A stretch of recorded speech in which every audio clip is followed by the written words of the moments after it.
Hi friends, video నచ్చితే తప్పకుండా like చేయండి. లైక్ మాత్రం మిస్ కాకండి. ఏదన్నా ఉంటే కోర్టులో తెలుసుకుందాం అత్తయ్య. న్యాయం ఎటువైపు ఉంటే అటే చూద్దాంలే అని చెప్పేసి జగదాత్రి అంటుంది కదా. ఒక్కసారిగా మా కుటుంబం కోర్టు మెట్టు ఎక్కాలా అని చెప్పేసి ఒక్కసారి మూతి వంకరపోయి ఇక అలాగే కుప్పకూలిపోతుంది. అందరూ ఒక్కసారి షాక్ అయి గట్టిగా అరుస్తూ ఉంటారు. అత్తయ్య అత్తయ్య అని చెప్పేసి అంటుండగా అప్పుడు వెంటనే ఏమైంది డాక్టర్ని పిలిపించండి అని చెప్పేసి సుధాకర్ అంటుండగా, నాన్న అమ్మకి పేరాల్సి వచ్చింది, వెంటనే హాస్పిటల్ తీసుకెళ్దాం పదండి అని చెప్పేసి ఈ విధంగా జగదాత్రి అంటుండగా, హాస్పిటల్ కంటే ఇంటికి డాక్టర్ని పిలిపిస్తే అయిపోతుందమ్మా అని చెప్పేసి ఈ విధంగా అంటుంటుంది. అయ్యో మామయ్య, ఇలా పేరాల్సి వస్తే ఇక ఇంటికంటే డాక్టర్ దగ్గరికి మనమే తీసుకెళ్తే బాగుంటుంది.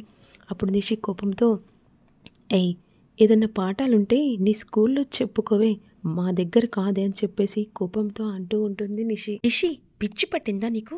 పెరల్స్ వచ్చినప్పుడు 3 గంటల్లో హాస్పిటల్ తీసుకెళ్ళాలి, ఇక ట్రీట్మెంట్ ఇప్పించాలి. అవును, జగదాత్రి చెప్పినట్టుగానే హాస్పిటల్ తీసుకెళ్దాం పదండి అని చెప్పేసి కౌశిక్ అంటుండగా, అక్కర్లేదు, డాక్టర్ ఇక్కడే 10 నిమిషాల్లో ఉంటాడని చెప్పేసి యువరాజ్ అంటాడు. యువరాజ్ అని చెప్పేసి జగదాత్రి ఏదో చెప్పబోతుండగా, మా అమ్మ గురించి మాకు బాగా తెలుసు, మీరు ఇందులో ఇన్వాల్వ్ చేసుకోకుంటే బాగుంటుంది, అది మాకు తెలుసు కదా. డాక్టర్ అర్జెంటుగా 10 నిమిషాల్లో మా ఇంటికాడ ఉండండి అని చెప్పేసి యువరాజ్ కాల్ చేస్తాడు. ఈలోపు డాక్టర్ వస్తాడు కదా. చెక్ చేసి ఇంజెక్షన్ ఇచ్చిన తర్వాత వెంటనే బయటకు వచ్చిన తర్వాత, సుధాకర్, డాక్టర్ గారు మా వైఫ్కి ఎలా ఉంది, కంగారు పడకండి, సరైన సమయానికి కాల్ చేశారు, ప్రమాదం తప్పింది అని చెప్పేసి డాక్టర్ చెప్తాడు. మెదడులో రక్తం చితిలిపోవడం కానీ, నరాలు వీక్ కావడం కానీ ఇలాంటివి ఉన్నప్పుడే ఇలా పెరాల్స్కి గురవుతారని చెప్పేసి డాక్టర్ చెప్తూ ఉంటాడు. ఇంజెక్షన్ ఇవ్వడం వల్ల ఇక మెడ నరాలకి రక్తం సరఫరా చేసి తనకి ఉపయోగపడేలా చేస్తాయి. కరెక్ట్ టైంకే కాల్ చేశారని చెప్పేసి డాక్టర్ చెప్తూ ఉంటాడు. తొందరలో కోలుకునే అవకాశం ఉంది, కాకపోతే ఇలా టెన్షన్ పడడం, ఇక ఆవేశపడడం ఇలాంటివి ఉంటే మళ్ళీ కంపల్సరీ తలలో నరాలు చితిలిపోయి మళ్ళీ పేరాల్సి వచ్చే అవకాశం కూడా ఉంటుంది అని చెప్పేసి డాక్టర్ చెప్పిన మాటలు అందరికీ షాకింగ్గా అనిపిస్తాయి. మళ్ళీ ఇదే పరిస్థితి శాశ్వతంగా మారే అవకాశం కూడా ఉంది అని చెప్పేసి డాక్టర్ చెప్తూ ఉంటాడు. కాబట్టి పేషెంట్ని దగ్గరుండి చాలా జాగ్రత్తగా చూసుకొని ఆయిల్ మసాజ్ చేస్తూ ప్రోటీన్ ఫుడ్ కూడా తనకి రెగ్యులర్గా ఇస్తే తను కోలుకునే అవకాశాలు కూడా చాలా ఉన్నాయని చెప్పేసి డాక్టర్ చెప్తూ ఉంటాడు. చూసుకోవడం కష్టమైతే ఇక మా హాస్పిటల్లో జాయిన్ చేయండి, నర్స్ చూసుకుంటారు అని చెప్పేసి డాక్టర్ అంటుండగా, అవసరం లేదు డాక్టర్ గారు, ఇంట్లోనే ఉండి మేము జాగ్రత్తగా చూసుకుంటామని చెప్పేసి జగదాత్రి అంటుంది. మీరు చూసుకోవాల్సిన అవసరం లేదే, ఎందుకంటే మీ వల్ల ఇదంతా జరిగింది. ఇప్పుడు మిమ్మల్ని చూస్తే కోపం రావచ్చు, బీపీ పెరగవచ్చు, మళ్ళీ ఏదైనా కూడా జరగవచ్చు. దాత్రి పిన్నికి కోపం తెచ్చే పనులు చెయ్యట్లేదని చెప్పేసి అంటుంది నిషిక. సేవలు చేస్తానని చెప్తుందని చెప్పేసి కేదార్ అంటాడు. హాస్పిటల్లో ఉంచిన తర్వాత ఎలా ఉందో చెప్పేసి టెన్షన్ పడకంటే ఇక్కడే ఇంట్లో ఉంటే మన కళ్ళ ముంగటే ఉంటాడు కదా నిషిక అని చెప్పేసి దాత్రి కేదార్ చెప్తూ ఉంటారు నిషితోని. డాక్టర్ గారు మీరు పదండి అని చెప్పేసి యువరాజ్ బయటికి తీసుకెళ్తాగా ఈలోపు నిషి దాత్రితో, మీరు మా అత్తయ్య గారికి చేసిన మేలు చాలు, దయచేసి మీరు పక్కకెళ్తే మా అత్తయ్య గారికి సేవలు చేసుకొని కాస్త మేము బ్రతికించుకుంటాం, మీలాంటి దానికి సేవలు చేయమని ఇచ్చిందనుకో ఇక డాక్టర్ చెప్పినట్టు శాశ్వతంగా మా అత్తయ్య మంచానికే పరిమితం అవుతుంది. అదేంటి నిషిక అలా మాట్లాడుతున్నావు, పిన్నికి పేరాల్సి రావడానికి జగదాద్రి కేదారు వాళ్ళు కారణమైనట్టు మాట్లాడుతున్నవేంటి అని చెప్పేసి కౌశికి అంటుంది. అందులో కారం కూడా మీరు కూడా వదినా అని చెప్పేసి ఈ విధంగా అన్న తర్వాత సుధాకర్, నిషిక నువ్వు సైలెంట్గా ఉండు అని చెప్పేసి అంటున్న తర్వాత నిషి అక్కడి నుంచి వెళ్ళిపోతుంది. నిషిక మాటలు పట్టించుకోకండమ్మా, ఏదో వైజయంతికి అలా కావడం వల్ల బాధలో అలా మాట్లాడింది అని చెప్పేసి సుధాకర్ అంటాడు. డాక్టర్ని పక్కకు తీసుకొస్తాడు కదా యువరాజ్. పక్కకు వచ్చిన తర్వాత డాక్టర్కి డబ్బులు ఇస్తాడు.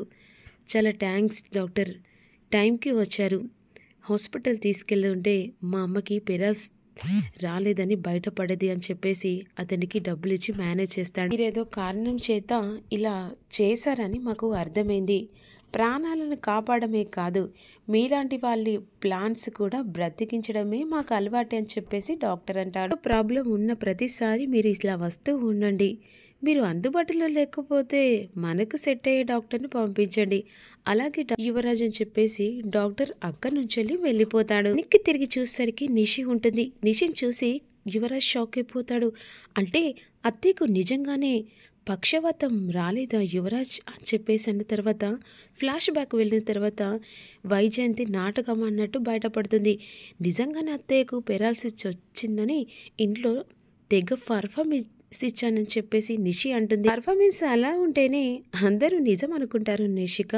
ఇప్పుడు అమ్మను అడ్డం పెట్టుకొని ఆస్తిని మనకు వచ్చేలా చేసుకోవచ్చు. అవసరమైతే ఆ జగదాదిని కేదార్ని కూడా ఇంట్లో నుంచి బయటికి పంపించవచ్చు. అవును యువరాజ్ అని చెప్పేసి నిషి అంటుంది. ఆ బాధ్యత కూడా నువ్వే తీసుకోవాలి. తీసుకుంటాను యువరాజ్. ఇక ఆ జగదాత్రికి చుక్కలు చూపించి బయటికి పంపించేలా చేస్తాను. ఈలోపు సుధాకర్ వైద్యం దగ్గర కూర్చున్న తర్వాత బాధపడుతూ ఉండగా యువరాజ్ లోపలికి వస్తాడు కదా.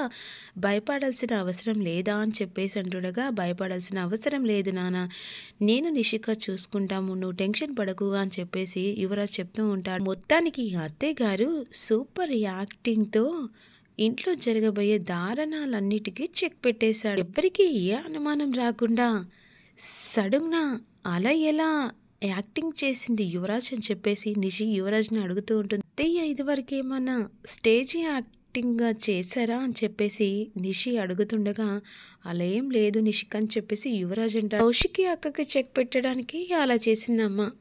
చూసావు కదా, లాయర్ దెబ్బకి పారిపోయాడు. వీలునామా చిరునామా కూడా ఎవ్వరికి తెలియకుండా పోయింది. ఆ జగదాత్రి కేదార్లు ఆస్తిలో వాటాలేసినా ఇప్పుడు అమ్మని చూడడానికి వాటాలేసుకుంటున్నారు. కాచిబూచి పైకొస్తూ ఉండగా అప్పుడు నిషి యువరాజ్ని అడుగుతుంది.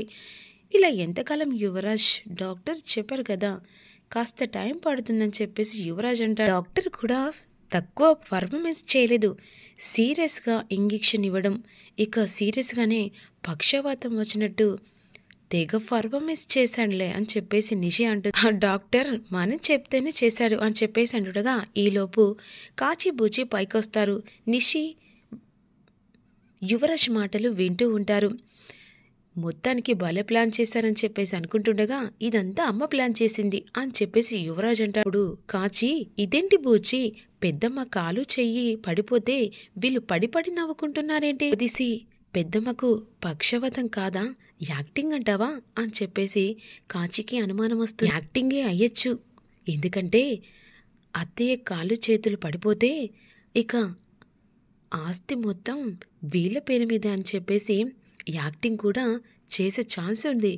అవును బూచి అని చెప్పేసి కాచి అంటూ కౌశిక్కి అక్కని టార్గెట్ చేస్తున్నారు కాబట్టి పెద్దమ్మకు ఇలా అవుతే కలిసిస్తుందని చెప్పేసి అనుకుంటున్నారేమో. ఇంట్లో ఎవరికి వాళ్ళు క్రిమినల్ మైండ్తోనే ఉన్నారు కాచి అని చెప్పేసి బూచి అంటాడు. అసలు ఏం జరుగుతుందో తెలుసుకుందాం పదా అని చెప్పేసి అన్న తర్వాత నిషి వాళ్ళని గమనించి కాచి బూచి వస్తున్నారని చెప్పేసి యువరాజ్కి మెల్లగా చెప్పేస్తుంది. ఇక నుంచి అమ్మ వీల్ చైర్లకి పరిమితం అనుకుంటే నా గుండె తరుక్కుపోతుంది నిషిక అని చెప్పేసి నిజంగానే పర్ఫార్మెన్స్ యువరాజ్ అదరకొడతాడు. యువరాజ్ మనసులో కమలా హాసన్ ఏం పర్ఫార్మెన్స్ ఇస్తున్నావురా బామర్ది అని చెప్పేసి బూచి అనుకుంటాడు. మీరిద్దరు కూడా అమ్మని నన్ను నిషికని క్షమించాలి అని చెప్పేసి కాచిబూచిని అంటుండగా ఇద్దరు చూసుకున్న తర్వాత మేమిద్దరం ఎందుకు క్షమించాలి బామర్ది అని చెప్పేసి బూచి అంటాడు. ఇంట్లో ఆస్తి విషయాల పంపకం వచ్చినప్పుడు మీరు ఇంట్లో వాళ్ళు కాదని చెప్పేసి చులకనగా మాట్లాడాం కదా, అది కూడా కాబట్టి అందుకే ఇలా బాధపడుతున్నాం. కమలాకర్ బాబాయ్ మా గురించి చాలా చేశాడు, మేము మాత్రం అనరాని మాటలు అన్నాం. మీ అన్నలో మీరు అనడంలో తప్పేం లేదన్నయ్య అని చెప్పేసి కాచి అంటూ చచ్చిపోయిన మా స్థానాన్ని గుర్తు చేశారు. మేము ఎలా ఉండాలో కూడా ఒక్కసారి మాది మాకు తెలిసొచ్చేలా చేశారు అని చెప్పేసి కాచి అంటూ, అలా అనకు కాచి, మనం ఒకటి. ఆ జగదత్రిని కేదాన్ని బయటికి వెళ్ళగొట్టేంత వరకు నిద్రపోకూడదు అని చెప్పేసి నిషి అంటుండగా, పెద్దమ్మ మంచాల పడి ఉంటే వీళ్ళేంటి జగదత్రి కేదాన్ని బయటికి పంపించాలని చెప్పేసి అంటున్నారని చెప్పేసి కాచి ఆలోచిస్తుంది. అను నిజమే అనుకుంటా. ఏం ఆలోచిస్తున్నావు? ఏం లేదు, ఆ జగదాత్రిని కేదాన్ని ఇంట్లో నుంచి ఎలా పంపించాలని ఆలోచిస్తున్నాను చెప్పేసి కాచి అంటే, దాని దగ్గర మాకు ఐడియా ముందే ఉంది. ఓహో, ముందే ఐడియా ప్లాన్ చేశారన్నమాట.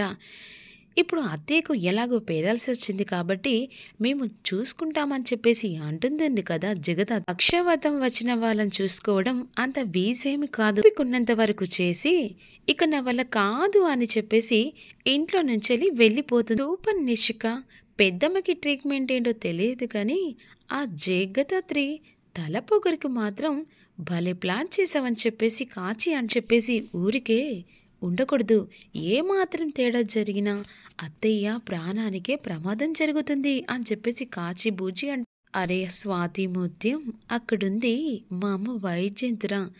జగదాత్రి ముప్పు తిప్పలు పెడుతుంది కది, మా అమ్మకు ప్రమాదం వచ్చేలా చేసుకోవద్దురా. బూచి ప్రాణానికి ప్రమాదం అని చెప్పినా కూడా అసలు మొహంలో టెన్షన్ లేదు. ఇది ఖచ్చితంగా డ్రామా ఉంటుంది. సరే కాచి వెళ్దాం పదా అని చెప్పేసి బూచి అంటే, మామయ్య కూడా హెల్త్ బాగలేదు కదా, మనం వెళ్ళి మామయ్యని చూసుకుందాం చెప్పేసి కాచి బూచి అక్కడి నుంచి వెళ్ళిపోతే అనుమానం రాదు కదా. వాళ్ళకంత సీన్ లేదు, మబ్బు మొహాలని చెప్పేసి యువరాజ్ అంటుండగా పక్కకొచ్చిన కాచి బూచి నువ్వన్నట్టుగానే వాళ్ళు యాక్టింగే అనిపిస్తుంది అని చెప్పేసి అనుకుంటారు. పెద్దమ్మని అనుమానం ఇచ్చినా మనకొచ్చే ఉపయోగం ఏం లేదు. ఇక మనకేం తెలియనట్టుగా ఉండి టైం వచ్చినప్పుడు దీన్ని ఉపయోగించుకుందాం చెప్పేసి అనుకుంటారు కాచిబూచి. మెయిన్ కౌశికి అక్కకు జగదాత్రి కేదార్కి అనుమానం రాకుండా ఉంటే చాలు, జాగ్రత్త ఉండాలని చెప్పేసి అనుకుంటుండగా ఈలోపు వైజయంతిని తీసుకొచ్చి బెడ్ మీద జగదాత్రి కేదార్ పడుకోపెడుతుండగా వైజయంతి మనసులో ఈ విధంగా అనుకుంటూ ఉంటే, చూస్తూ ఎలా ఊరుకుంటానమ్మీ, ఇక నా కొడుకు ఆస్తిని ఎవడికో వస్తుంటే నేను చూస్తూ ఊరుకుంటానా? ముప్పు తిప్పలు పెట్టి మిమ్మల్ని 2 రోజుల్లో ఇంట్లో నుంచి బయటికి వెళ్ళగొడతామ్మీ అని చెప్పేసి వైజయంతి మనసులో అనుకుంటుంది. ఇంటి మీద పడుకోబెట్టిన తర్వాత కేదార్ దాత్రి పిన్ని పడుకుంటుంది, వెళ్ళి వంట చెయ్యి అని చెప్పేసి అంటుండగా అప్పుడు పిలుస్తూ ఉంటుంది. ఏంటి అత్తయ్య గారు, బెడ్షీట్ కప్పమంటారా? వద్దని చెప్పేసి అలా చేత్తో అంటూ ఉంటుంది. అప్పుడు కేదార్, కాలు దురద పుడితేమో దాత్రి. అవునా, ఒక్క నిమిషం అత్తయ్య అని చెప్పేసి జగదాత్రి అంటే, అత్తయ్య గారు సరే మీరు పడుకోండి అని చెప్పేసి అంటుండగా మళ్ళీ వాటర్ కావాలని చెప్పేసి అన్న తర్వాత జగదాత్రి కేదార్ ఇక వైజయంతిని పట్టుకొని మెల్లగా వాటర్ తాగిస్తూ ఉంటారు. కానీ జగదాత్రి వాటర్ తాగిచ్చిన తర్వాత పొలమారిందని వాటర్ ఒక్కసారి ఉమ్మేస్తుంది. ఇక పొలమారినట్టు యాక్టింగ్ చేస్తూ ఉంటుంది వైజయంతి. ఏమైంది పిన్ని, మీరే కదా నీళ్ళు కావాలన్నారు, మరి ఎందుకు వెంటనే బయటికి ఉమ్మేశారు అని చెప్పేసి కేదార్ అడుగుతాడు. ఇప్పటికే జగదాత్రికి అనుమానం వస్తుంది. నోరు వంకర ఉంది, మరి స్ట్రేట్గా వాటరు ఎలా ఉమ్మగలిగారు అని చెప్పేసి దాత్రి అనుమానంతో చూస్తూ ఉంటుంది. లేదు లేండి, అత్తయ్య గారికి ఎందుకు ఉమ్మాలనిపించిందో ఏంటో, నేను క్లీన్ చేస్తాలేండి, పడుకోబెట్టండి అని చెప్పేసి జగదాత్రికి అప్పుడే అనుమానం వస్తుంది. వంట చేస్తాను వాళ్ళకు ముందు, తర్వాత మనం నిమ్మలంగా చేసుకుందాం.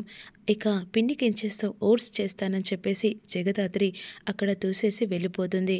కాళ్ళు అని చెప్పేసి అంటుండగా జగదాత్రి నువ్వు వెళ్ళు. ఇక వెంటనే కాళ్ళు నొక్కుతుండగా వైజయంతి మనసులో అనుకుంటూ, ఎప్పటికైనా మా కాళ్ళ దగ్గర ఉండాల్సిందిరా అబ్బోడా అని చెప్పేసి వైజయంతి మనసులో అనుకుంటూ, అవసరంగా గాల్లో మేడలు కడతా ఉండవు, ఈ ఇంటికి ఎప్పటికీ నా కొడుకేనా అసలు సిసలు వారసుడు అని చెప్పేసి వైజయంతి మనసులో అనుకుంటుంది. ఈ ఇంట్లో ఉండాలంటే ఈరోజు నా కాళ్ళు పట్టాలా, రేపు నా కొడుకు కాళ్ళు పట్టాలరా అని చెప్పేసి ఇక కేదార్ కాళ్ళు నొక్కుతుండగా వైజయంతి మనసులో అనుకుంటూ ఇప్పుడే హోట్స్ చేసి పట్టుకొని వస్తూ ఉంటుంది జగదాత్రి. ఇక నా కొడుకు దక్కాల్సినని తన్నుకుపోతావా అని చెప్పేసి ఒక్కసారి కేదార్ని తన్నేస్తుంది జగదాత్రి. అదే సమయానికి వస్తుండగా జగదాత్రి మీద కేదార్ పడిపోతాడు. అమ్మో దీనికి అనుమానం వస్తే ఇక నా నాటకం బయటపడిపోతుందని చెప్పేసి అలా కింద పడిపోతూ యాక్టింగ్ చేస్తే, ఏమైంది కేదార్, నువ్వేమో పడిపోయిపోయావు, అత్తయ్య గారు కింద పడిపోయారు ఏమో దాత్రి అని చెప్పేసి కేదార్ అంటాడు. నన్నైతే వెనుక నుంచెలి ఎవరో తన్నినట్టుగా అనిపించింది, పిన్ని ఎందుకు కింద పడిపోయారో అర్థం కాలేదని చెప్పేసి అనుమానంగా చూస్తూ కేదార్ అంటూ ఉంటారు. బహుశా పిన్ని పడబోతుంటే కాలు తగిలిందేమో దాత్రి అని చెప్పేసి అంటారు. ఏమో అత్తయ్యగారు మామూలుగా ఉన్నప్పటికంటే పక్షవాతం వచ్చిన తర్వాతే పవర్ ఎక్కువ వచ్చినట్టుగా అనిపిస్తుంది అని చెప్పేసి ధాత్రి ఓట్స్ తినపెట్టిన తర్వాత అలా మూతి కడిగిన తర్వాత ఈలోపు జగదాత్రి వంట చేయడానికి వెళ్తుండగా కాళ్ళు అని చెప్పేసి చూపిస్తుంటుంది. ధాత్రి నువ్వు వెళ్ళి వంట చేయి, నేను ఆయిల్ రాస్తానని చెప్పేసి అంటుండగా నువ్వు వెళ్ళొద్దని సైగ చేస్తూ ఉంటుంది ధాత్రిని.